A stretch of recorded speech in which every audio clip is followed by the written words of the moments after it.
Ladies and gentlemen, boys and girls, it's the Wrestling Classic. Justin here, and I'm back with Devin Law, and we are here to talk about everything that is happening this week in professional wrestling. And I mean in professional wrestling because there's a lot of cool stuff happening.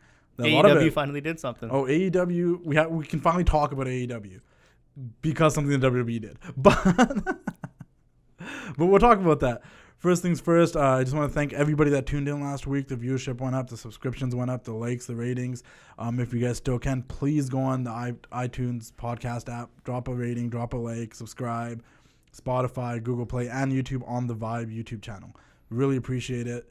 Last week's episode got a lot of people saying they loved our energy, they loved the back and forth. How'd you feel about it?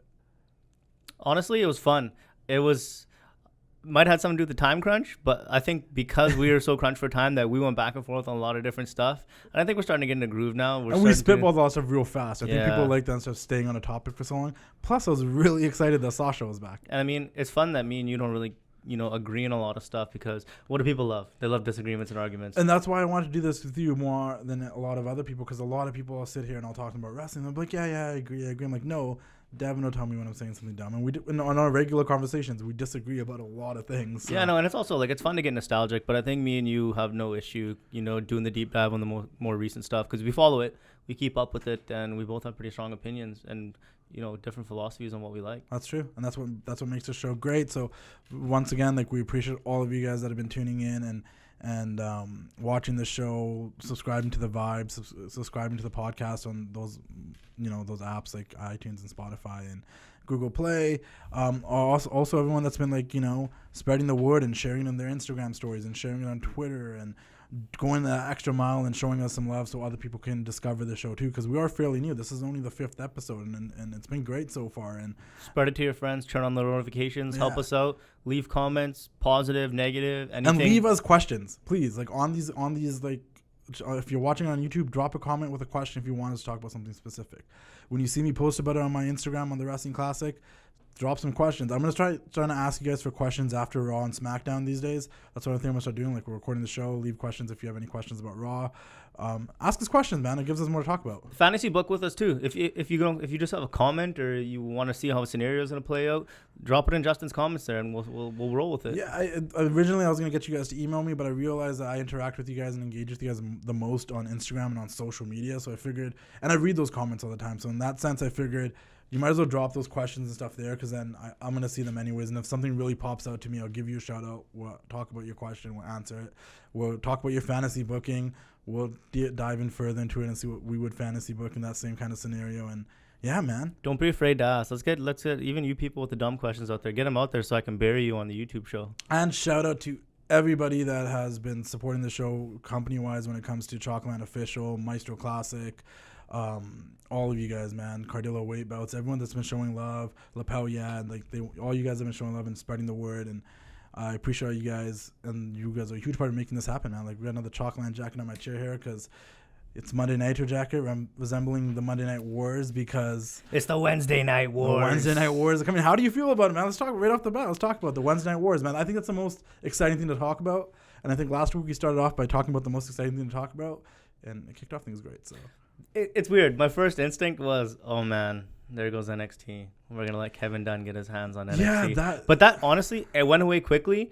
And I'm still not too excited about the war because I'm not a huge fan of the AEW roster quite yet. The top guys are great. Their top 3 or 4 programs are going to be awesome. And I know as soon as they roll out their first couple shows, they're going to hit us with some good storylines, and I'll get into it. But as it is right now, I look at their roster. I'm not too excited. And I don't really think it's going to be a competition per se yet. But I am excited for all the people that I really love on NXT to get the national television exposure. And it's going to be great hearing Mo Ronaldo and Nigel McGuinness call some wrestling on national TV. I didn't even think about that. That's what I'm excited for. Because I always say the hardest thing for me of NXT, and I want to get back to AEW in a second too, and we're going to spend some time on this because this is probably the hottest topic of the week. But unless something else happens later in this week, we're recording this a bit early. But the thing that for me was, and you can vouch for this when it comes to me, when NXT was on TV back in the day for us on Sportsnet, prior to the network, I did watch it because I'd be PVR it like I do with Raw and SmackDown. I'd go through it and I'd watch it and stuff. When I got to the network, I kind of stopped watching it as much because I found myself going on the network and watching old school stuff. Like my initial reaction is to go on the network, watch the original specials, and watch old school stuff. Same. I'll go on and I'll watch old Nitro or something You know like what I that. mean? Like they just put out all this new WCW Saturday Night stuff. Like and before I go to the network to watch NXT UK or NXT, I'm gonna watch that stuff. yeah, and for me, like when it first started, like you said, when it was back on Sportsnet, when it initially came out, when they were about to crown the first champion and all that, a big sell for me was that Jim Ross was going to be calling it. Jim Ross was calling it. And I don't know how big of a draw it is now, but we got AEW signing Tony Schiavone. That's pretty huge. Dusty Rhodes was the general manager back then. You know, we got to see the come up, and there were guys on NXT even back then that I knew from the independents. Like I knew who Tyler Black was. Richie Steamboat, I didn't really know about him, but I knew it was Ricky Steamboat's kid, so I was intrigued. You know what I mean? And they did a lot of vignettes to start, and they really spent a lot of time at least giving you backstory, whether it was their actual personal backstory or a backstory for the character, like somebody like, a Leo Kruger or someone like that. So you got a lot of backstory, you got a lot of vignettes. So it didn't take long to start getting into the characters, and you quickly, you get to see who's going to be not necessarily top guy and opening guy, but you got to see who's going to wrestle the way I like and where they're going to go with their stories. And you saw right away it's different. Yeah, it's not as polished, but that's kind of one of the good selling points of it, is it's not as polished. And and this is the other thing, I did like it always for the fact that it was an hour long. Mm-hmm. You know what I mean? Like, and you hit a great point. The reason I loved NXT initially was because all the characters they're bringing in, and as a character guy, they let those characters build. They teased you with vignettes. They made you anticipate their debuts and stuff. I think a good way where AEW will have a chance, maybe not necessarily pull ahead in ratings or bringing in money, but will they be able to pull ahead in popularity and interest is NXT. A big thing for them is they have these quarterly where they bring in all these new names, new classes, and it's come to the point now where there's not a lot of major names. There's not a lot of Bobby Roodes out there. There's not a lot of guys like that, like Ricochet and Riddle and Nakamura. I want to touch on that, but before we move on about the character thing, the one thing I want to give AEW credit for is that AEW has been doing a really good job. If you do follow their stuff on YouTube, if you do watch the Road 2s and you do watch the Being the Elites, of developing their characters, because they haven't had a TV show yet. Well, I heard on the Post Wrestling today, they were talking about how AEW has mastered. They're making the announcement about the announcement important. Yeah, where they're announcing their shows, where they're announcing who's going to be in this battle. Yeah, so royal, even yesterday, like I think Brandy tweeted out, like we got to watch the Road to All Out because we're going to announce more women that are, and I'm actually intrigued to see who it is because last week we got Roddy Piper's daughter and this Jacqueline, or was it Jacqueline or Miss Jazz? I mean, like we got that. So like. Now I'm like, I do want to see who they come up next. They haven't revealed much of the roster yet, and let's see who else they might have signed or have for their show. Because like you said, we don't know much of their roster yet. That's true because we don't. We know the main guys. We know the guys that kind of played a part in All In and stuff like that. But what they do really good is the same way NXT did back when NXT first started, and you got the Bray Wyatt promos and the Leo Kruger promos and stuff, is that they really create their stars before they put them out there on TV. And when they first started coming out, when they had their All Out and Double or Nothing and all that, and then all of a sudden it leads up to announcing the TV. They're slowly building up these announcements, and it's just like, oh man, October's kind of far away. And they've done a really good job of keeping the hype, not getting it too high. It's not getting too high. It's not getting too low. But they're keeping the hype up, and they're steadily announcing slowly by slowly different things as they build up to October. And that's the best thing they could possibly do, because it'd be so easy for them to fall out of everyone's mind. And like I said, and I've said this since the first episode, I can't really talk much about AEW and what their product is until we get a couple of weeks into their weekly show. There's nothing to say yet. Yeah, until they get a couple of weeks. Like, we can say anything about it now, but there's nothing that really can be like solid until we see like 2-3 weeks of what their show is and like, how do I feel about it? Yeah. But I'll say this. They do need to keep up that element of surprise, because what made like All In great and like the press conference great, like Jericho got signed, Neville showed, like those surprises were great. What made Double or Nothing kind of cool was it Double or Nothing when Dean Ambrose or John Moxley first showed up, like that was great. AEW they had a couple of shows after that where there wasn't many surprises, and that's kind of. AEW still got that vibe though, where you don't know what to expect. Yeah. Whereas when stuff on like Raw or SmackDown or their pay-per-views, you'll see a matchup, or you're kind of like with this whole Braun Strowman Seth Rollins thing, which I know we're gonna get back to. You can already see 4 or 5 steps ahead what you know is gonna come. AEW is still in that space where we don't have any expectations yet. Yeah. So whatever happens, it's new. We didn't foresee it. It's still impossible. We can't even fantasy book AEW yet because nothing's happened. But that I'm saying it, and it sounds like a bad thing, but it's not actually a bad thing. They're still in a good space where we don't know what to expect. I agree with you, and I think that's the beauty of their company right now is like And that's kind of what WCW kind of was like when the NWO stuff started happening. You're like, oh, now there's this level of we don't know who's going to show up. We don't, you know what I mean? Because pre-internet era, I get that. But when Scott Hall and Kevin Nash showed up, it left this sense of, oh, we don't know what to expect with these guys. Because AEW's kind of done that same thing. They had Jon Moxley show up. They had Jericho show up. They had Neville show up. There's no other names around there, though. We don't know. There isn't that because everybody's signed up to either NXT or they're signed up to AEW Someone could already. pop out of Japan and come out here. You know, like, there's people out there still. We're not thinking, you know. Nobody to that level, and like all the biggest names, they're all EVPs of AEW. Now that's the thing too. But now to what you were saying prior to this about NXT not having mainstays and you know how they always bring in new people and things switching. Now that's gonna be a 2-hour show. Now that's on primetime television, USA Network. I don't know if that's primetime, but you know what I'm saying. A cable television network and everything, and it's a 2-hour show and it's live. That's another big thing. They're going to be doing it live now. So another thing that always bothered me about NXT is that we'd get the spoilers.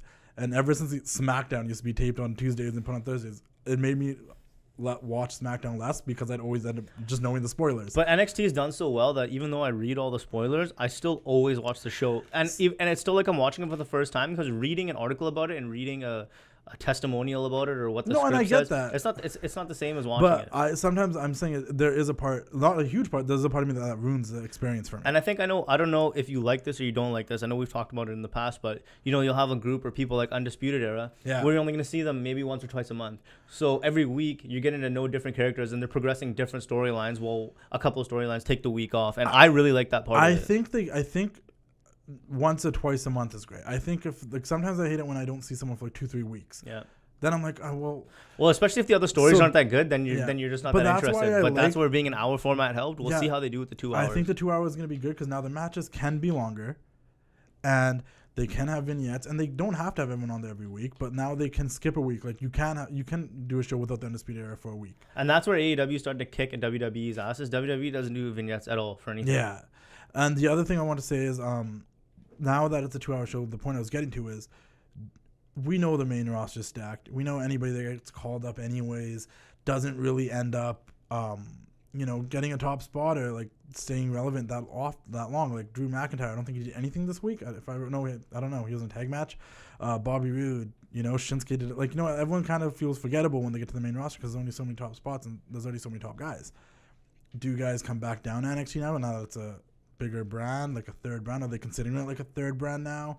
Are they gonna, you know what I mean? Like, are they gonna beef up that roster? I'd like to see some back and forth, but I think it's pretty obvious. We're not gonna see guys like Roman Reigns on the NXT show. No, but like other guys, will we see like a Bobby Roode return there or something? And one thing I don't know nothing about network TV and all that, but is Fox gonna want the big stars on their network to be on NXT or even on Raw? Like, how's that gonna play out? I don't know, man. But I'm just saying, like, I feel like they're gonna have to be like. I think now that NXT's got a big enough roster, and there's enough people in the PC to not have to do that. But I mean, like, just for like, if they are competing, with AEW, if AEW is doing really well, and people aren't watching NXT because of that fact, would they bring people down? Like, we see them bring Tyler Breeze down. Mm-hmm. We see them bring people back. It's not something they wouldn't do. And I'm not talking bringing Roman Reigns down there or Seth Rollins. Don't get me wrong. I'm talking bringing back Bobby Roode. Maybe bringing Chad Gable back down there or something. And Apollo Crews comes be a main player down there. I think in the beginning, especially because they're going in September, where AEW's in October, I think NXT is going to roll, at least for the first few weeks, with pretty much the same formula and the same system they're doing now, rolling with the same guys, rolling with the same stories. They have no reason not to. It's successful. No, for sure. All their shows are good. Everything's produced well. The announcers are good, top to bottom. They do everything pretty much flawlessly. Now, on the flip side, though, is there a reason that people would want to be called up? Like, do you think, like, mentally, like, the end all be all is still to be called up? Because I feel like now that you're on TV, like, you got a 2-hour show. It wasn't even that. The king of that. It wasn't even that. I think the biggest way you could call it a call up before, even though you get good exposure, you're still doing big shows 4 times a year.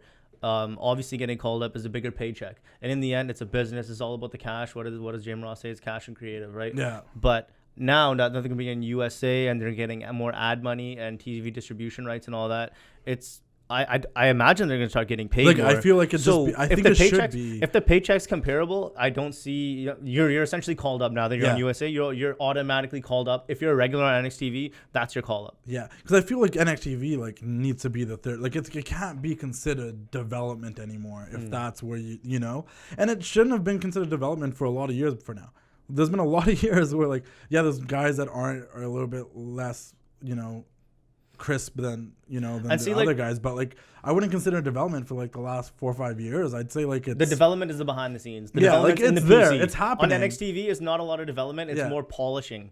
More yeah, polishing. and that's what should be happening in Raw and SmackDown anyways. But too, then with the one smaller- thing that you or I can never do though is we can never put ourselves in the mindset of these guys that are Yeah. at the PC and that are on NXT. No, for sure. Because in the end, all of our dreams and goals are Yeah. to go to the top of our professions of choice or Yeah. that we're pursuing. And for them, I mean, you grow up and you probably want to be on Monday Night Raw. You want to be on. No, You want to be on 100%, and you want to SummerSlam. be on WrestleMania. You want to be in the you Money in wanna the get Bank there, match. and I get that fact. But I'm saying now that NXT is considered a third brand, I It was feel already like, considered a third. No, brand. like now it's on television. You know what I mean? It's Yeah. not that development thing that you can watch on the network, and there is that stigma. There are casual fans that will watch Raw and SmackDown and never watch NXT. Well, That that's is a because they're thing. probably not subscribed to the network. Yeah, or I think they- if you're subscribed to the network, you're most likely or watching if you're NXT just at a least ca- sometimes. Or if you're just a casual fan that used to walk around, you're throwing on old Attitude Era Raws, you're not watching NXT. Yeah. You might come across it once in a while, but you're not watching. You'll watch a takeovers or something. I you know? don't I don't really think there's many of those kind of subscribers. I think people who subscribe initially is for the pay-per-views. They stay for the pay-per-views. They exist, man. I know my follower base. There's people that even tell this, like, oh, I've never really watched NXT, but maybe I'll start watching now. You know, like literally people that commented on that post that I did today. Shout out to art by Ling LYG that made that AEW vs NXT graphic for me today that I posted on the Wrestling Classic. But you read those comments, there's people that was like, oh, I've never really watched NXT, but maybe I'll watch now. And I'm like, that's what this does when you put it on television. It makes a difference. I get this cool it's on the network, but like I That said, breaks my heart, man. Like how you guys own the network and don't watch NXT. and there's a lot of don't get me wrong, there's probably a majority probably does, but there is a large fan base, and that's the thing. There's Hey, millions. you know better than me. I'm not going to disagree. There's hundreds of thousands of wrestling fans. You know what I mean? And a lot of them don't like watch NXT on a weekly basis. They probably do watch the takeovers. So you know what I mean? give Raw 3 hours of your life every week, and you can't donate 45 minutes to an hour for a good wrestling show. And I know that Give me a sounds break. ridiculous. And I'm that guy too. Like I will say it straight up. You know I watch it Raw, but I PVR it for the commercials and stuff. You know I watch SmackDown. And I occasionally watch NXT because even myself, I go on the network. That's the last thing I think about watching. It sounds bad. See, the big reason though, and then we don't need to get stuck Yeah. on it because we've talked about this before. But a big reason that I keep watching NXT is I've read the spoilers and I know what's coming, so I'm like, I want to see this. Yeah, So I just don't know how somebody could have the network and follow NXT. but Gargano's staying on NXT now. I Yeah. thought he was going away last week. I thought it was Yeah. a farewell, but with this announcement, like he's staying on NXT. That's the best thing that can happen for his career. He would just go up and get beat by everybody. Exactly. And Ciampa's coming back. He's staying on NXT. You know, and Triple H can only protect so many people, but I think as long as they're on NXT, he can protect all the guys that Yeah. I love. I don't know about you. Does Vince get his hands on it now that it's on TV, the network? I don't think so. It's getting the money it's gonna get, and it's getting on TV because it's a product that obviously the network wants. So why would you change it that much? Not to mention XFL's coming up. Vince is busy, Yeah. and from what I hear, he wasn't even at Raw and SmackDown He this wasn't, week. no. And I mean, the shows turned out good. The thing is, we have to see how the ratings play out. Yeah. I didn't check Raw's rating this morning, which I usually hear. But Other than his wrestling career and his family and obviously his wife and kids and all that stuff, and excluding his wrestling career, and then also excluding the PC. I'm gonna throw the PC to the side too, and that's like because the list would put this further down. But NXT has to be one of Triple H's like greatest achievements, right? Like that is his greatest achievement. I think even he'd tell you that. I know, like besides like no, because the PC is a pretty sick idea too. No, but here's the PC thing, though. overall. I His guess the whole- PC and NXT is like one thing. Yeah, but and you know what? He went around, from what I understand, to different sporting facilities He did, yeah. as he created that idea, you know? Yeah. And but for him, I mean, his whole career, somebody else was booking it. Yeah, you have the whole concept of the your political strings and Yeah. all that. So obviously a lot of it has to do with you, and obviously you have to go. People have to be buying tickets to see you, but somebody else is booking your career. Yeah. NXT is. You know, we have no reason not to believe everything we've read, everything we've heard. 'Cause NXT is his. He the created one it. thing I always loved about NXT, and Triple H, as cliche as him, he calls himself the Game because that's his nickname. It's like it all- cliche. Everybody wrestler's got a nickname. I know, but I mean the where I was going with this cliche, like he calls himself the student of the game. Like Yeah. that's how that came about, right? He legitimately is, and NXT always had that old school wrestling feel. That's why we get matches like War Games there, because he loves that old school wrestling. He's a traditionalist, nostalgic, you know, good old school wrestling, like Even Harley you, Race type of even guy. you have nothing to complain about any of the takeovers. No, because they're always good. And the 5-match cards, like I like that's a smaller card. If someone's missing from the card, it's not the end of the world, you know. And so far, the worst takeover, however you rank it, the worst takeover is still better than so far AEW's best show. So let's see what they bring. That's debatable. I'm not saying there's an argument there. I don't know if that's true. I'd have to go back and look at all the cards, but what I remember, but that's debatable. 5 matches, all all could be probably 'Cause main I events was at- anywhere. I was at all at- AEW's undercard so far has been straight garbage. I was at All In Live, and that was a blast. But you're I'm not true. saying it wasn't fun as a TV product, as a show watching on TV. Their undercard's been garbage. Yeah, the last couple like Fight for the Fallen stuff was like all right. Double or Nothing was the big ones are like the. I'm not saying they weren't good. Were I'm not saying they weren't good, but they don't even come close to stacking up to even the worst takeover. And we'll still have to see when the weekly show starts of how they change that. and how Can't things wait, kinda, even though I you still know. don't know how we're gonna watch it. I guess Fight TV. But Yeah, I don't get what's happening in Canada for either way because USA Network's not in Canada either. We watch on Sportsnet. Shout out to the Aftermath crew. But we it'll be watch on Fight Sportsnet. TV, and if it'll be anything like ROH TV or anything like that, it'll probably be on there for free. Yeah, I think AEW is there, but where is NXT going to be for us? I would hope Sportsnet would get that contract too, but From what I read today, that until they announce where it's going to be on TV, because you know it's going to be, yeah. it's going to be on the network on Thursdays. So unlike Raw and SmackDown, which take 3 weeks to a month to show up, NXT is going to be there on Thursdays. Oh, that's fair. Mm-hmm. The other thing I heard, I don't know if you heard this, I don't know if it's true either, is that supposedly when SmackDown goes to Fox, SmackDown's not going to be on Sportsnet no more? I don't know. I haven't seen anything about that. Somebody said that to me But in we the have comment Fox section. in Canada, so it doesn't matter. Do we? Yeah. I know we do. How but else have you been watching Simpsons for the last 3 decades? Oh, yeah. Yeah. Yeah. Okay. Yeah. Yeah, that was the moment. Yeah. Anyways, excited for the Wednesday Night Wars. I'm excited to see what happens.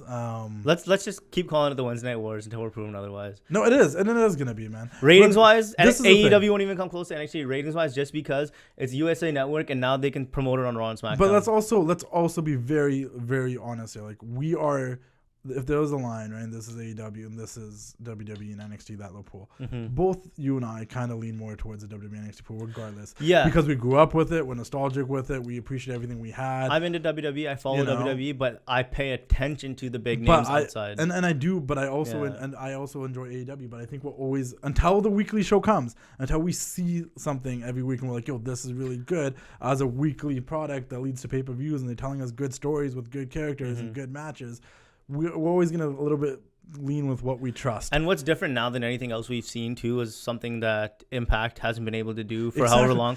AEW already has a massive loyal fan base, whereas people would sample Impact from WWE or they go because they recognize some of the older characters like your Nashes, your Stings. But AEW already has proven and shown that they got a massive loyal fan base. That was the point I was going to say, because I know, like, so we're leaning a little bit more on this line, but I've been to All In. Yeah. I've been at these StarCasts. I have followers that follow me that get excited when I post, but like, they have a loyal fan base. There was a lot of people leaning on this side. And that's mostly, I'd say over 90%, if not more, that's got to be from the Young Bucks. So let me tell you what's happening on the interweb, okay? You're going to tell me? Yeah. I know you got it on Twitter, so you tell me if it's the same on Twitter. All Instagram is ripping off Twitter anyways. Oh, It's good all one. Twitter screenshots. But let me explain something to you. Like, there already is, nothing's happened. Like, literally nothing's happened. Like, NXT hasn't gone to USA. There's been no weekly show on AEW. And there already is this, like, low-key beef between the fans. Which I don't understand, because I hate on everything more than anyone. Yeah. And why not just wait and see? Why not like both? There's WWE fans that are, like, shitting on AEW fans. There's AEW fans that are shitting on WWE fans. And I'm the same way. I'm excited because we grew up in an era where we had alternatives and it was fun.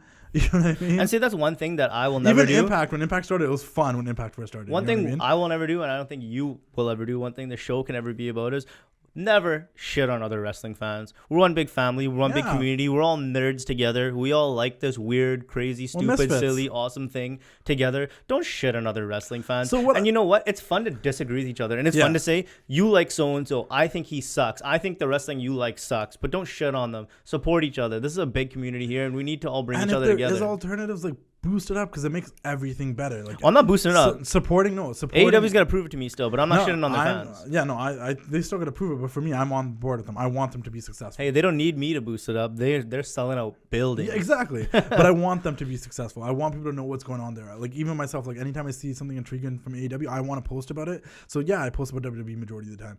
But if something cool happens in Japan, if something cool happens in AEW, I want you guys to know about it too, because I want everyone to love wrestling for what wrestling is. Because, And AEW is doing a lot of stuff that makes me kind of embarrassed to be a wrestling fan at times. And that's the stuff I don't like. And I also hold double standards a lot. Like, and you know this for a fact, when I talk about New Japan, I'm, like, totally okay with just the wrestling. Like, I look at New Japan, I'm like, I love the wrestling in New Japan. But I expect sports entertainment from the WWE. I expect them to entertain me with stories and stuff. I don't expect that from New Japan. I expect really good wrestling. I don't have a set expectation for AEW yet. Like for me, I don't know what I expect from them. There's no place I feel like in WWE there shouldn't be any place for people that can't cut a half decent promo. Yeah, because when I look at everyone's like, why do you tolerate the WWE when this is? Because I'm like, my expectations for WWE is so much different than what it is in Japan. They've got built-in equity. Yeah. They're allowed to do bad stuff because they've done so much good. Yeah, and anytime we complain about them, like, look how much good we're watch wrestling fans mainly because of the WWE. And if it was that bad, we wouldn't be watching. It's really not that bad. It's just not as good as we think or want or know they could be. Talking about things that people don't like or dislike, someone that is very, what's a word that controversial? That's a good one too. But polarizing person. Sasha Banks, she's back. This is the second week of the Sasha Banks return. I think Becky Lynch probably cut one of her best promos or better promos in recent history. Like in recent months, I should say, not recent history. Like, it's straightforward, it's to the point. Sasha Banks is the greatest wrestler to never be great. What a line. That promo kind of didn't make sense, but at the same time, it was an awesome promo, one of the best ones she's ever cut. And you knew what she was trying to say. A lot of it didn't really make sense. No, it's old school, though. Like, a lot of old school promos didn't make sense, but when you got the point, you're like, oh, that was a good promo. And that's what it was. It almost felt the greatest wrestler that's never been great. You just called her great. I know, but like great, like she never achieved great things and never got to that level. Like, she's a great wrestler, but she never, like, she's always got this close and, I'd say 10, 15, 20 years down the line, people are going to remember that triple threat match that Becky was in with Sasha at WrestleMania 100%. Way more than that garbage Ronda match. But to build this feud and off the fact that she lost the tag titles and kicked it and everyone called her a crybaby, to work off of that. It's just kind of ironic because Becky wouldn't be this hot again if it wasn't for Sasha coming and whooping her ass and taking her wig off. Oh, no, 100%. But I'm just saying, like, that line works in the sense of what happened this year. Yeah. Like, she did all this stuff and then she cried and laughed. Or I worked my ass to get back to the top, and when I was down, I fought the system, and that's what she's trying to say. And I became great. You're the greatest wrestler to never be great. It's like, oh, you just ran away, go home. Like, that's what she's saying. And it is fair to say because Becky did the whole kind of like Daniel Bryan organic business, where she got herself over, and then WWE had to do something with her. No, exactly. Yeah. And Sasha Banks is the one that was already over, and then never, in Becky's eyes, never achieved what she wanted and just left. That's the way she's looking at it. Hey, you want somebody's career to start dying? Pair them up with Bailey. Yeah, straight up. But then Sasha cut the first promo, and I remember watching. I'm like, she started talking about her hair. It was kind of funny. And then Michael's like, hey, listen, Sasha, nobody's talking about your hair. And then when she asked her about things, she said, you're welcome. And I'm like, you know what? That's really cool because they're not having to say much yet, so we wait for it. But then when she attacked Natty, I'm like, it's good she didn't say that much in that promo. Because now next week, I'm going to be like, why is she doing this still? Say hi to your dad for me. Yeah. Natty, go to hell and say hi to, like, and it's good stuff. That was great. And Sasha looked great, by the way, just side note, but. Hell of an outfit. Yeah, but it's great to have her back. Everything kind of worked as it went along. And if you really think about it, they teased us for 3 hours of Sasha Banks and it worked. They teased us in the first hour that she was going to be on King's Court, and that didn't happen. And then they had her sit in a chair for 2 hours. Then they had her talk to us in the second hour, and we felt underwhelmed. And then they had her attack Natty again in the third hour, and we were like, yeah, she did something else, and she said that dad line. And it's like, they knew that. They found a way to pull her out of King's Court, make King's Court better, and then make her more important at the same time. At the end of it all.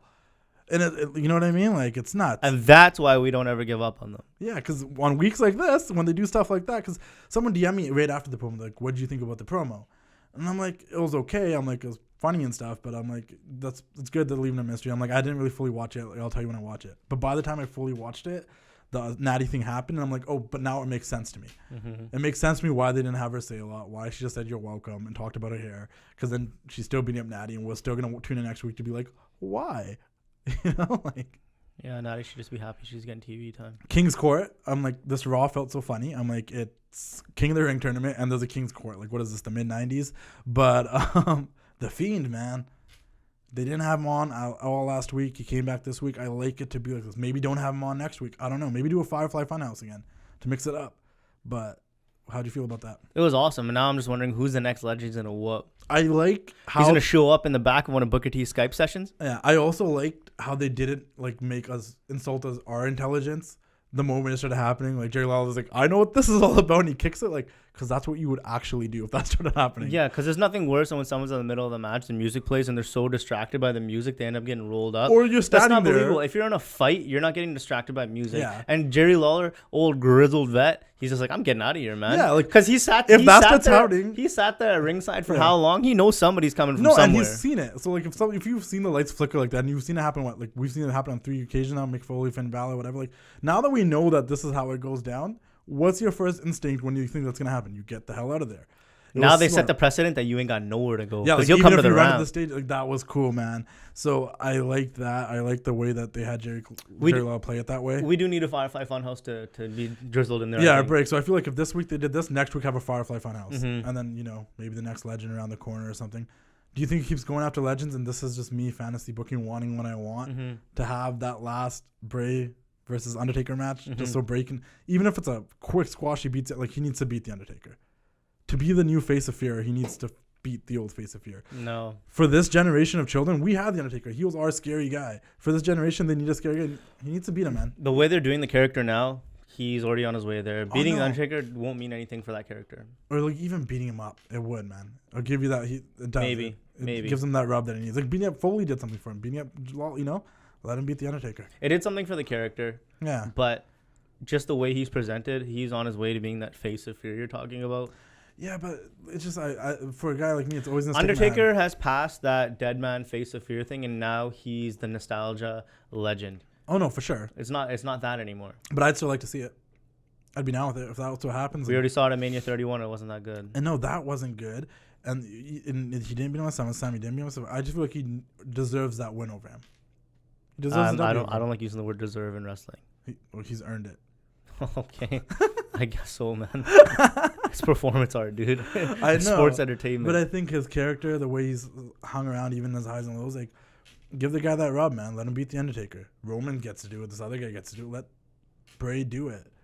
If anyone's character is as close to what the Undertaker was for our generation of kids, it's Bray. He's like their Undertaker. Let him beat the Undertaker. Yeah, it'd be good to ask a child's point of view on that, because I'm not sure I agree. Well, the child's gonna be like, yeah, I want to see him beat the Undertaker. Or the child probably be like, I love the Undertaker. Nah. Yeah, but the curtain wasn't pulled back when we were younger. I think there's no child, no matter what age they're at, that think this stuff is authentic. I think We thought it was authentic. I think there's a certain age. I think the breaks around like. I think they really like characters, 8, 9 and I or think they something. really enjoy watching it. But I think they know it's the jig is up. I don't think so, man. They liked John Cena for a very long period of time. It was really confusing. But there's nothing like phony about his character. Oh yeah, there is. Every promo sounded phony in my mind. Yeah, I yeah. guess so. Let's talk about the John Cena hate. I love John Cena now. Don't get me wrong. I respect the crap out of John Cena, but for a fact there was a big period of time, like from 2000. I just couldn't watch because I hated John Cena. Mm-hmm. I was that guy. Legitimately, just wasn't a fan of the guy. Mm-hmm. His promos always started with him talking slow and then starting to yell and then talking back. Yeah, slow and being like serious. in like 2012. Yeah, and he kept. No, I'm talking. That was the period I didn't like him. 2007 to 2011. When he was just the same, cracking bad jokes, getting fired and beating up the whole Nexus and just getting his job back. Like, Yeah. like man, beating Umaga, beating Edge, beating the Big Show, just beating everybody. Let it all out. It's a very stressful time, man. Beating Batista, beating Triple H, beating Shawn Michaels. Like, I guess he's one of the greatest superstars of all time now because of all of that. But looking back, I still would not want to. That's how you build a star, man. I still would not want to live through those years. He's the last big star we're ever gonna see like that, other than maybe Brock Lesnar. But Brock Lesnar was they built built before Roman. that. Not like that, man. I feel like for a generation he is. Not like that. Our time has passed, man. John Cena sold a lot more tickets than Roman Reigns will No, ever for sell. sure. Did he though? He did. I love John Cena though. Now I think after that, from 2012 to like now, like he started putting out bangers and matches. When he wasn't the championship scene as much, I enjoy him. That AJ Styles feud did a lot for him. Yeah, Did a lot for him. AJ Styles feud, working Bryan, working with Punk, working with Kevin Owens, working with these guys and upping his game and just being the guy he is. Like, it worked out. Mm-hmm. I think that's where I was like, I don't mind this guy. And the thing that I think I started not minding is that Punk went over him. Owens went over him. Bryan went over him. Like, oh, he's putting people over now. This is great. I can go with this John Cena. I hated it when he won all the time. Yeah, I guess, but that's what a top guy's supposed to do, man. Are they, though? Talking about top guys doing what they're supposed to do. Rollins and Braun, tag team champions, took them right off the club. Mm-hmm. How do you feel about it? Where do you stand with it? How did you feel about it? They didn't work their way up or anything. They just got a tag title match. I mean, he's the Universal Champion, and they've had their problems, but they did work their way. They had problems with them over the weeks, Not a world title feud that I'm ever going to care about. AJ and the OC were messing with Seth. Braun came to his Is there rescue. anyone in your comments that gives a shit about a Braun and Seth feud? I don't think so. I don't think so at all, to be honest with you. It's not it, man. It does. The Braun project is kind of hit a wall. You know, like they had it. They had it. They had it twice. And yeah, they did have it twice. They had it twice. And they had it for a good, like, what was it, 2016, 17, 8? Yeah. Like, they had it. He should have beat Brock. They had it for like 3 years. He should have beat. And then you know what? If Brock came out on Raw and beat him the next night, it's still Braun would have been made, man. He definitely should have beat Brock. It's hard to rehab the guy. Like, I just don't really care. I just don't care. He can break anything he wants on. I don't really care much about his stories or his matches. And if you don't got one of those two, what am I watching you for? He was hot for like 3 years. Yeah. And they kept doing Roman and Brock. It's like, why not just like even put Braun in there as a third guy? And you know what? I hope they go down the road that they used to go down. Let these guys main event at least one pay-per-view as the tag champs. Yeah. Win. Maybe. Why not? Or maybe you don't need just because a pay-per-view is coming up, you don't need to split them up and have them have their title match just like that. Do you think they have a slow burn and they have to just defend? It doesn't even need to be slow. Like when we're calling something that passes more than one pay-per-view a slow burn, that's just ridiculous. Yeah, man. no, that's true. That's not what wrestling is. But I'm just saying, like, do you think they do something like a 3-on-2, like all titles on the line with the OC? No, and then that's dumb. I want them to be at odds and turn on each other at least while they're still the champs, because that's always a fun story where they have to defend the titles together even though they hate each other. You want them to face each other at Clash of the Champions? No, I want them to somehow. I don't know what other tag team you would, whether you want to do a 2-way, 3-way, whatever. You just want them to defend the tag belts? Have them main event that show as the tag champs. No, and I totally get that, but it's just dumb that it's Clash of Champions and all belts have to be on the line. Why? Because it's Clash of Champions. I'd be down with that though. I get what you're saying. The place they stole the idea from, that never happened on that show. So why don't they just go back to that? Oh no, they changed Night of Champions to Clash of Champions, and then I know you're saying the Clash of Champions in WCW, but it's the same thing. But it's the same thing as gimmick pay-per-view. Like you name a pay-per-view Hell in a Cell. Now you have to do a Hell in a Cell no matter what, even though none of the feuds warrant it. Yeah, but fair game, because like if that's not the rule, if I'm wrong about that, and someone tell me if I'm wrong, because maybe they don't have to defend every belt. I'm pretty sure you're right. That's what they did when it was Night of Champions. Yeah. But if I'm wrong, like I would be fully down with them defending the tag titles in the main event. I didn't know it was called Clash of Champions now. Yes, Clash. Wow, that's a way cooler name than Night of Champions. But I would be down with your idea. I think that's a great idea for them to defend the tag belts through this pay-per-view, build that tension between them through this, and then keep going and then have. That's really cool. Build them up so they at least seem like they're getting along. It could be a better version of the Cesaro Sheamus, but like the reverse, obviously. But my whole thing was the whole 3-on-2 idea came because I'm like, I thought they'd defend all the belts. The last thing we need is two guys who we don't even really feel like top guys anyways. Two guys who we don't even want to see feuding beat three other guys that we actually really like. Yeah. That's the kind of stuff that makes people turn off and make them wonder why we. No, 100%. And there was a part of me like in my like that made me feel really sad seeing the OC like just not. No, they're gonna win it back, and they're gonna beat the two top guys on Raw when they get it back, so it's fine. No, I just mean like generally it's the way that finish happened. I'm like, oh, seeing AJ in the club like get beat by these two guys. Nah, that's what heels are for, man. No, I know, but I was just like seeing guys I like lose the belt. Yes, but your reasoning, no. No, but you know what I was thinking about. This is what I was thinking about. Like when I was watching, I'm like, and that's the same reaction I had. I'm like, that's what heels are for. They're supposed to lose. I don't think you did. No, I did. I was thinking like, you know what was great about WCW is that the heels always ran the show. No, because I remember even being a kid being like, okay, like same thing every time, interference, spray paint. Because you can't. The first few times the spray paint happened, you're like, yeah. Then it was just like, why am I watching this? You can't have cool heels if like shit like that's happening all the time. There shouldn't be cool heels in general. I know. Cool heels aren't heels. But that's what made that time so cool. Like that's what made WCW so entertaining. Those cool heels. Yeah, we were also 8. Yeah, I know, but they're cool heels. Yeah. Even watching it now, I'm still enjoying them. Like those cool heels. Yeah, because they had stuff like "Ayo" and "Survey Says" and "Yo, let me speak." Like they had cool heels, and I'm like, and what my point is, it's hard to be a cool heel in the WWE if you're just gonna, do stuff like that, which is fine. Like I get why they did it. I get that the heels. I'm just saying, I enjoyed WCW. You know what I mean? It really did. But that, like, I just kind of like the cool heel thing. I'd love for like the club to be cool heels. Like the Undisputed are cool heels. They're cool. They lose and stuff too, but like they do it in a cool way, where it doesn't look like they're just losing to the top guys, because that doesn't happen on NXT. Yeah, that happens on Raw and SmackDown. Guys that could be cool heels just get squashed for the sake of two guys they want to push. And then they just get their win back the next week. NXT, they cool heels, they lose and stuff too, but it happens like they still go over and loss. You know what I mean? Like that was a really good match. Well, the thing is too, and this is what we'll see when NXT is on weekly television for 2 hours. What happens is now, at least at NXT, these two guys might have a match. They might have a return match. Then it's on to the next feud. Both guys. One guy isn't done and buried. The guy that loses still goes on and has a good feud.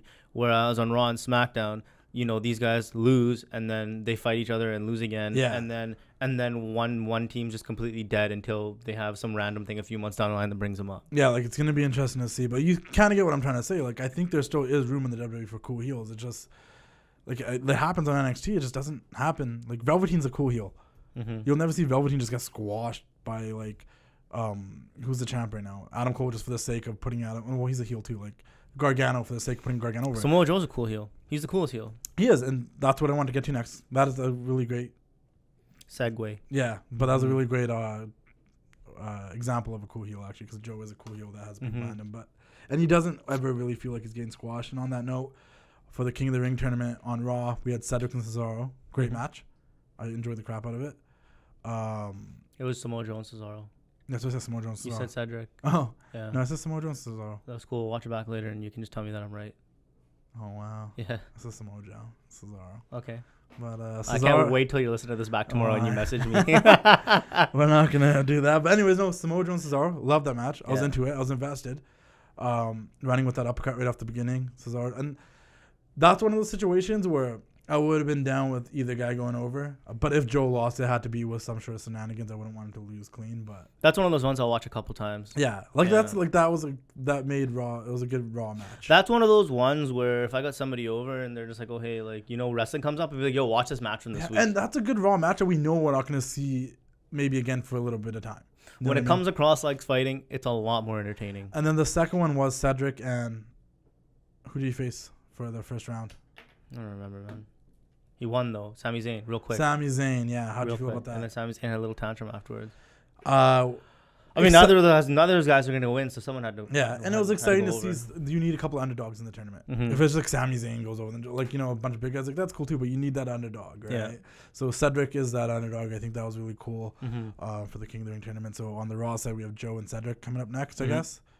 Is that how it works? No, I think. There's two more matches. See how the brackets are laid out. They might be. Yeah, I feel like they did one from the top, one from the bottom, and now they'll do the middle one. Next week or something, we're gonna throw the graphics up there for the King of the Ring, and we'll talk about it that way, and then we can actually point it out because there is other matches that's starting to happen. It's not that right away. On the SmackDown side, what happened? We had Andrade won. Andrade over what's his name, Apollo. Yeah. Which was didn't good, Ricochet win one too? Not yet. They win a tag match. Right. It was Ricochet and someone else that's in the tournament against. Was it Ricochet and The Miz? Yeah. Ricochet and The Miz versus McIntyre and Corbin. That's what McIntyre and did on Raw. Can I say one of the funniest lines, and shout out to Renee Young for this line, was when Corbin did that thing where he runs out of the ring, he runs back into the clothesline, and Mike Cole's like, what athleticism? And she's like, what did you do? He ran outside the ring for no reason. Oh, man. She's like, athleticism for running outside the ring for no reason? I'm like, yo, because we're all thinking that. And the heat of the moment, too, it's good to see these people are actually still watching and paying attention. Yeah, like we all saw that, too, and we're very confused why. She channeled Corey Graves on that one. Yeah, she's there was like, I don't know if they're loosening up in the comments, but there was some moments, like even when Michael Cole, like the funny, like, yeah, Sasha, so like nobody's really talking about your blue hair, but I'm like, yo, this is great. The show was better because of Vic Joseph. Yeah, Vic Joseph on there was great, and that's another option. Like he's been great, and I've been watching 205 since the beginning, and I did not like him in the beginning. Now he's probably one of my favorites. I am a Corey Graves fan, but I do think the overexposure of Corey Graves on Raw and SmackDown, like they could replace him on one of those with a guy like Vic Joseph or something. And replacing sounds bad because Corey is really good. No, he's the man. But him, Renee, and Michael Cole have good personal chemistry. Yeah. But when they're told to tell stories the way they are, they have no chemistry. Yeah. You can tell there's a lot of times throughout the show where they genuinely get along. They have a similar sense of humor, and it's good. But that's just not what I want in a wrestling show. And it was cool that Vic Joseph was the leading man. He was the one saying the wrestling stuff. Like he cut him off and say wrestling stuff. Yeah, and that's he was calling. And that's what I really like. And then it made Renee a lot better on color too, because Renee ended up having a really good show too. Yeah, she said funny stuff and it stood out because Corey Graves is, don't get me wrong. If he wants to be on both shows, he's going to be on both shows. I don't want to cut his any paychecks or anything. Corey, he's the man. I'm just saying. Like, Corey speaks from like guys like me, and he speaks from like our brain. And he says stuff we're thinking. And he has great chemistry with like Renee, but then he also has great chemistry with Byron. So it's like, and he stays within like the wrestling canon. Yeah, you know what I mean. And I'm a huge Corey Graves fan, but I do like I said that one SmackDown where they switched the commentators throughout the shows because somebody didn't. I think it was Graves again wasn't there, and they had the nudie at the beginning, and they had like Michael Cole. I'm like, I like a different feel. They hush dogged on Graves for taking a vacation, eh? No, it's sweet. He's out there. Carmelo's on vacation too. Wink, wink. Yeah. But what did Michael Cole say? I haven't taken a vacation since 2011 or 2001 or something like that. Maybe. I don't Shots know. fired, bro. But no, that guy deserves working both shows, does a bunch of other stuff. Don't get me wrong, Cole deserves a vacation too, probably. But, I mean, you can't, you know. He's smart for not taking a vacation. That's a good way to get replaced in that company. That's true. Maybe Vic Joseph will be the new Raw commentator. And there's a shout out to Vic Joseph. That was cool. That was awesome. Anyway, so Andrade beat Apollo, and who was in the Elias beat Kevin Owens in the exact way that I said it would probably happen. A good way to get him out, and then, like you said, it gives somebody else a chance to get that spotlight that Kevin Owens doesn't really need right now because he's going to get it in his own storyline. Yeah, and then they're continuing this angle with Shane. And that's exactly. Are I'm they like, gonna do someone's going to interfere. It's going to be a thing. Are they doing the finals at Clash? No, I think we're probably going to just have more matches. Yeah. I think we have another couple of weeks to probably get the second round of first round matches through. I'd like That's to see. confusing. I'd like to see a couple guys do double duty and have 2 semis on that pay per view. I think we just might have like semifinals on that show or something. Yeah, like both semis and then the final, And the final? or even just have the 2 semis on that show and then do the finals on Raw. Even. Would you do the finals on Raw? No. I mean, I guess people. I just gave out 2 ideas, man. Pick one you like. I know. I'm just trying to think. What's the next pay per view after Clash? You wouldn't do it after that. I don't know. right? Hell in a Cell. I don't know. Yeah. What else about SmackDown? They can't drag it out for that long. I love how every time Elias is champ, the rule for the 24/7. I missed it because we were on the way to the studio, but apparently he had some real trash new entrance music. Oh, I didn't hear that. Yeah, a lot of people sound. I watched the match, but I missed the entrance part. Yeah, a lot of people seem to hate it. Yeah. The whole Daniel Bryan, Roman Reigns triangle thing was great. Buddy Murphy, another great showing against Daniel Bryan. I actually watched the entire match. It was a great match. Pins him clean. Pins him clean. Great thing for Buddy Murphy, who's in this tournament. He's a real, I think guy that can take it. I love those knee strikes, man. Yeah. No, same here. And like I said, I jumped on the bandwagon, man. The best kept secret is now not a secret. It's not a secret no more. more. It's not a secret no more. And we Yeah. know about it. We're on it. And shout out to Buddy Murphy. But Daniel Bryan, man, he's that guy, right? He can put people over now. He's at that point of his career. He doesn't really need to be champion, but if he's in that spot, great. He's like Orton. Like, he doesn't need to be champion, but he's in that too spot, good. great. He's too good and too good of a shape to be at that point in his career now yet, though. And you know I'm not the biggest D. Bryan fan, but Yeah. there's a lot more they can get out of him than putting guys over right now. 100%. But Especially I think, when the main event scene, whether it's semi-main or main, is just so hurting for guys that seem like they matter. how do you feel about, and then don't get me wrong, the Buddy Murphy thing was great. That's good. That's Bryan how you was make great. guys. Brian's reveal on who the attacker was funny. The guy that looks exactly like Eric Rowan. But they took a good angle, and it shouldn't have been funny. Well, no, it's still going to go on. Especially though. they're not I good. feel like They're not this- good at doing funny. This is a way to extend it, though. Because next week, now Roman's like, what the hell? Mm-hmm. You know, like, we thought this was it. Like, the big reveal. Now we're like, it's the same thing with the Sasha thing. They gave us, like, something was going to happen. It didn't. They gave us a little bit of something. Now we're like, now we still have to watch next week to see. Way different. Yeah, we I saw guess so. Sasha destroy Natty's arm. I This know. is just a joke and a stupid way to end a show. I guess so, but I'm so intrigued now. I'm like, that's clearly not it. So who is that it? was one of the things I was most intrigued about this year, and now it's all gone. It's not gone. I just don't care now. I'm still looking forward to see who it is. You know what I'm gonna do? I'm gonna be looking on Twitter one of these days to find out who it is, because I'm not watching for that no more. Damn, I'm watching for that. I'm excited to figure out who it is. And if it is just Daniel Bryan, guys, like the route that we've taken to get there, it's been entertaining. You know, it's the same way they ruined the build to that Becky Lynch and Ronda Rousey match. Talking at Mania. about things that keep dragging on, that is getting annoying. Aleister Black wasn't even on the show this week, waiting for someone to knock on his door. Unless I missed it. How I dare don't you know. besmirch the good name of Aleister I Black? know I'm an Aleister Black enthusiast, man. I'm hyped for this guy. Yeah. You know, but I want him to wrestle, man. I want him to be beating. I want him to be kicking people in the face, because that's the most exciting thing I love about him is his strikes and him just kicking people in the face with the black mass. But I don't know, man. He's not in the tournament. He wasn't on the show. I don't You think so. 5 hours of TV, they'd have the chance of one of the best talents on TV. Yeah. I don't know, man. What else happened on SmackDown? Anything else intriguing? Alexa Bliss, Charlotte and Bayley again. I mean, the stuff with the Revival and Orton was really good this week. I'll say this though. I know you're not the biggest Charlotte fan, but she made a point in the promo. I don't think you watched it because it's Tuesday. We had to I record fast this. forward Charlotte promos. I know we had to record early this week because weddings and stuff. But Charlotte made a point to Bayley in that promo in the moment of bliss, and I love Alexa Bliss. She's great. Her little heel promo before was good. But anyways, Never says a bad word. yeah. But that's not the point I was getting to. But just a quick shout to Alexa Bliss. She made a point which I think fans can agree with, where she's like, Bayley, ever since she's been champion, nobody cares about the championship. Nobody's talking about Bayley and Ember Moon at SummerSlam. Everyone's talking about Charlotte and Trish. I'm going to take the title back and I'm going to bring prestige. They talked about Charlotte and Trish for a night and an afternoon after it was No, over. no, for sure. But I'm saying more people will be talking about Charlotte and Trish than they're going to ever talk about Bayley and Ember. And we can both agree on that. Good way to bring that into the storyline. And I just thought that was a good way to bring that in because that's true. That's something people can What relate to bury your champion? Yeah. That's Well, she's the real heel. good. She's gonna bury the champion to say, "I want to be the Bailey's champ." meant nothing since the day she held that belt, and that's what you're gonna do. That's how you're gonna build their Yeah. match by remind us how unimportant she is. That's Basically. not good. And I know Charlotte's not writing that because I don't think she could even write her own promo. Otherwise, she'd just Wow. be yelling at us still. Yeah, But it was a good promo. that's a good way to make your champion seem And even then less important. They made the champion seem like a sore loser because before she walked out, and one more thing, she pushed Charlotte's chair and knocked Charlotte on the ground. I'm like, this is the role model for all the little girls out there. Is that No, that if was like someone's that picking was on like, you, That was like let's four, just push that was the like chair? 4 or 5 years ago. Now she's just a women's wrestler on SmackDown.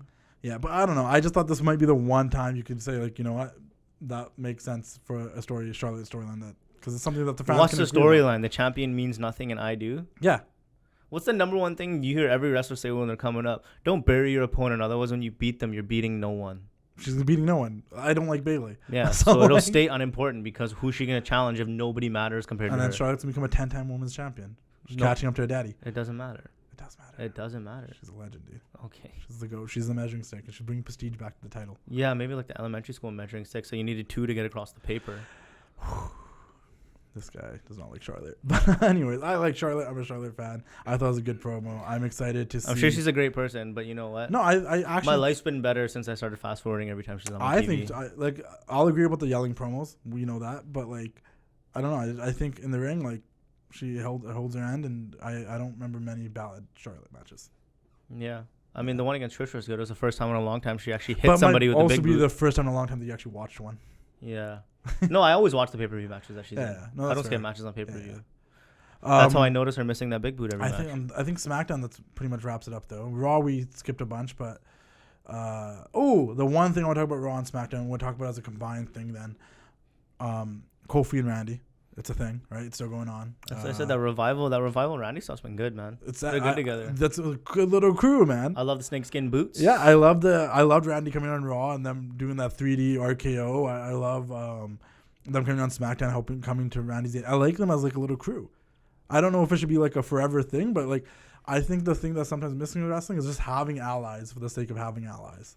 Yeah, and it's just like, okay, you can be friends, but you don't need to be involved in the same story. Yeah. You don't need to, and that's what they always just said about like John Cena or other people, like the babyfaces hate each other. They don't have any friends. They just get beat up by all the heels and no one saves them. Yeah, and like you can have friends and have allies. Like and I Seth think Rollins getting beat up all the time, or Dean Ambrose. Like, where are you, Roman? and I think they started doing that once. Like I think it kind of started happening again with this whole Shane thing, because when Shane had Elias, he had Drew, he had the Revival too. You he had don't need allies. to be. You don't need to be interacting all the time, but have Yeah. it in people's mind and have it part of the WWE world that they're friends Yeah. or they get along. And that's great because that's been missing for a while. And I think until the Shane thing, now we're seeing it with the Revival and Randy. Like, these Revival guys may can be never friends. interact for maybe the next 6 or 7 months with Andy Orton again, but Yeah. now we know, hey, that's always a possibility. And if Yeah. it does happen, it makes sense because we know there's that connection now. And you can still have a thing where they turn on him because even with the minor And it just doesn't make sense. You're always in the same backstage. You're always going to the same cities. You're always on the same show. How is it that you're not really like friends with anyone? Yeah. It doesn't make sense. You know what I mean? And I like it. I like them together. They look cool together, the three of them. Yeah. The old school guys. And Randy Orton's one of those guys too. He's not doing flips. He's just fists. You know what I mean? Like, Yeah.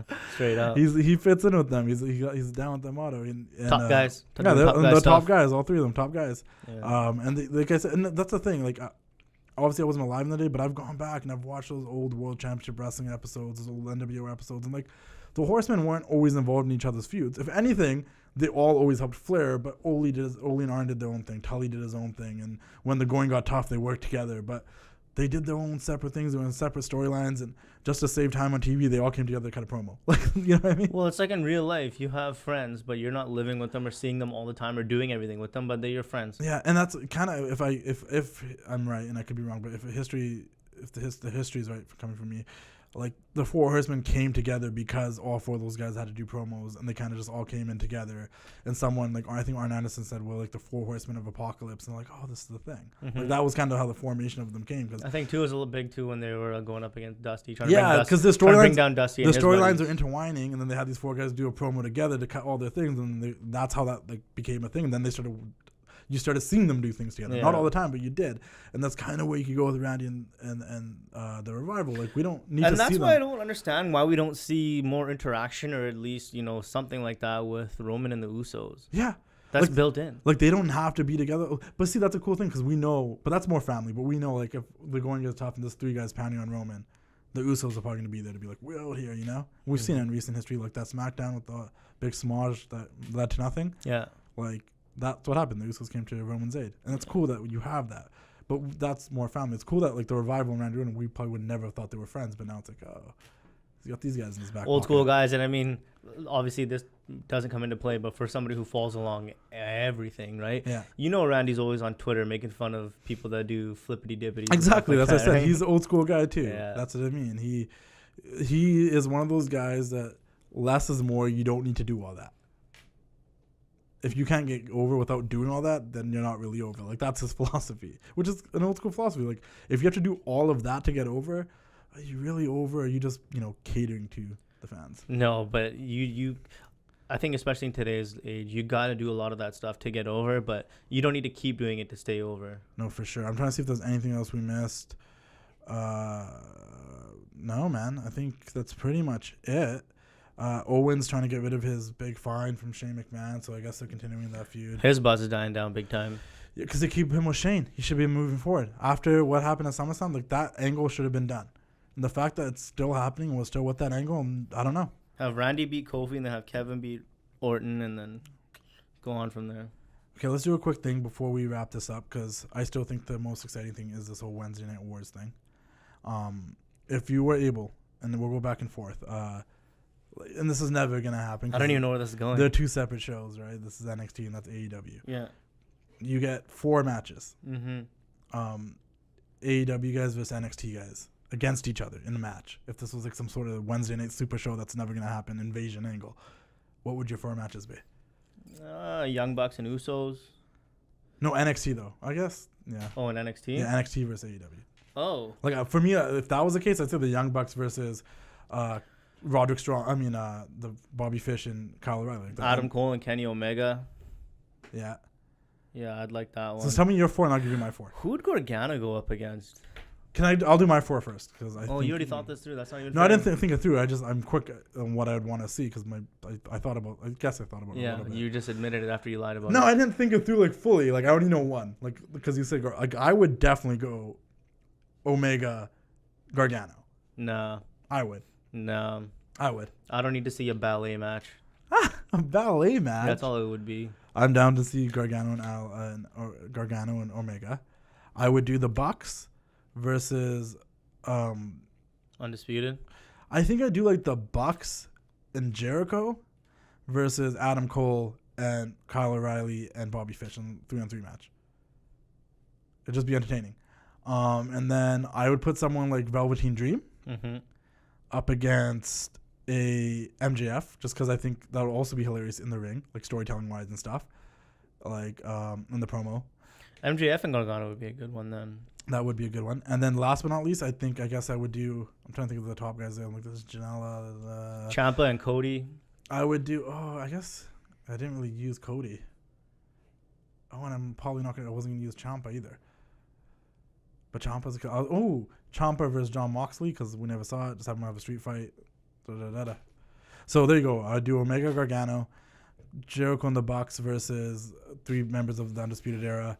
I do Velveteen and MJF, and I do Ciampa versus Moxley. I think Moxley Gargano would be good. That'd be killer too. But I do Moxley and Ciampa.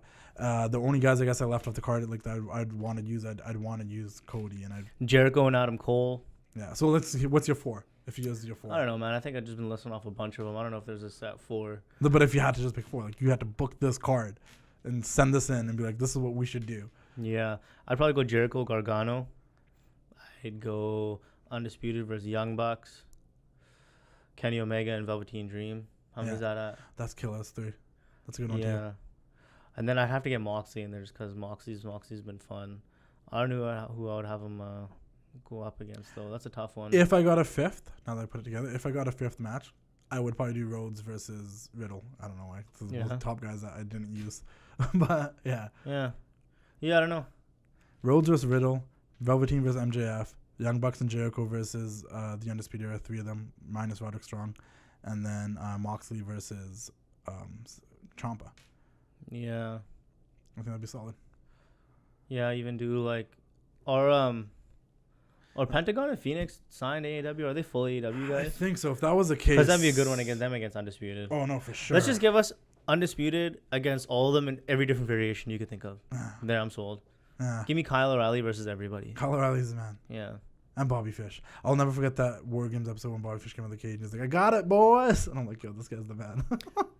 And that's the thing. Like, regardless, the Undisputed Era doing their own things, but you know they're friends and you know they got each other's back. And Seems like it, and that's all that matters to me. And the club just needs a fourth person because the 3-person thing.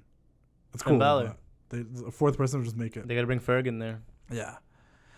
So yeah, no, I don't know. I think Raw was good. It was a solid episode this week. You said that Vince didn't show up and something that was a rumor. I obviously still got to watch the last little bit of SmackDown. I know what happened, followed along, but Raw was good this week. Buddy Murphy showed up again. Did we talk about Buddy and Roman? They talked again this week? We just talked about Buddy's match with Nick Bryan. We talked about Buddy and Roman last week. Oh, that was last week? That was last week. This was Bryan what was versus this week Buddy. then? What happened did anything happen with Buddy on Raw then? Nothing on Raw. On SmackDown, he fought Daniel Bryan. He beat him clean. Wow. We literally just talked about that like 10 minutes ago. No, I'm talking about on Raw. No, I don't think he did anything on Raw. No? Roman fought Ziggler on Raw for some reason. For like That reason. was really good. It was good, but it was just like... Ziggler's promos are finally not annoying. Yeah, no, for sure. It was a good match. Roman's a fun guy to watch in the ring, and Ziggler's a good wrestler. And like you got to give Ziggler props because typically we'd be changing the channel on match or not caring, especially because Ziggler just loses to everyone. Yeah. But because of that promo, it was fun. No, it was, and it was a good match. I forgot about it clearly, as you can tell. Now that we were thinking, I was trying to think of what Roman did. I was like, well, yeah, Ziggler. So that tells you a lot. It's honestly like it's either it's so long and so much of the same stuff happens every week that if we're not talking about Raw the night it happens, it's hard. So much of it's just like, whew, yeah, no, I agree. Right? I agree. Maybe the fourth guy. It is getting a lot better though. You know the club, they got beat up this week. Yeah, way less. They got beat up by Braun. Way less fast forwardable. And they got a big guy they have to defend. They need a fourth big guy. They need the Big Show to come back. Yeah. They need the Big Show to be part of the club. The legend himself taking a break remember, from his ironclad Netflix contract. Do you remember when they brought the Big Show back to be like the third person for the bar to like be their backup? Yeah. It was so short lived for like 2 days when they're feuding the New Day. How great was that? I miss Big Show. I miss Sheamus too. Yeah.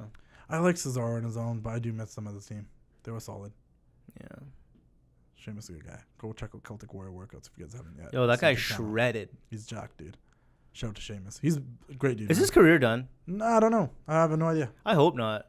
Me neither. And if it is, or if it's about to be, then I hope he stays out of the ring. Health comes first. Health but as well. I hope that he does something. Does some stuff. Seems like a great guy. No, he's a great dude, man. Yeah. He's one of the most genuine people I've ever. I just want to see what kind of hairstyle he has when he comes back. Yeah, I know he got rid of the mohawk. If you watch Celtic Warrior workouts, you can see his hairstyle, man. I'm not watching two jack dudes work out on YouTube every time. Man? I got a lot of other things. I already watch half naked men wrestle in the underwear 2-3 times a week. I don't need to go watch them work out on YouTube. I still have a job and social obligations. If you guys are looking for workout styles or certain workouts and want to see what your favorite wrestlers do when they work out, how they work out, see how legends like Edge and those guys work out to guys like Aleister Black and their workouts and Seth Rollins workouts. Check out Celtic Warrior workouts. It's on YouTube. It's Sheamus' channel.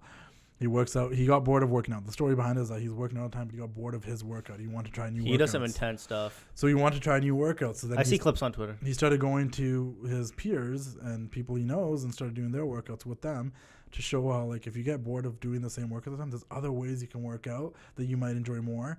And your favorite wrestlers probably do. Like Becky Lynch does this, or Seth Rollins doesn't does he do your basic lifting dumbbells and those? Yeah, like they do different things, and they do some of that basic stuff, but it's different, ways and different How about Edge saying you can do another match tomorrow? That was great. Yeah, I was excited. I was listening to that on the way to work in the podcast, and I was just like, "What? Yeah. Don't say that to me." I know. I got excited when he said that. Yeah, too. Don't say that to me, man. If I could, don't tease us. He's not going to. He shouldn't. After what Shawn Michaels did, he shouldn't. No, Edge would still be good. It's because of his neck thing. I black out that Shawn Michaels ever came back. He retired in 2010, and that's all that. Bro. I never watched that event. Never will. Good, don't, man. It's not worth your time. Anyways, I think we're good, man. Another fun one in the bag. I hope you guys listen to this, leave us some questions. Let us know what your thoughts are on this Wednesday Night Wars. Let us know what you think about Raw and SmackDown and what we said, and if you guys agree. Let me know if you think the Big Show should come back and join the club, because I'm a Big Show guy. Like, doesn't matter. If you want to watch a Big Show's photo shoot on the network, great episode. The Giant, great guy. Yeah, man, I think that's about it. Shout out to Maestro Classic. Man. Get your beard care stuff from Maestro. Do it now. Do the thing. Protect your beard. Yeah. Still waiting on that care package. Ah, man. You get what you get and don't get what you want, but they're the cream of the crop. Beard care products, man. Dig it. Maestro Classic. And I think we're good, man. Anything else? Nah, man. Cheers to the Street Cheers to you. Profits. Ooh, yeah, dig it. That's a wrap.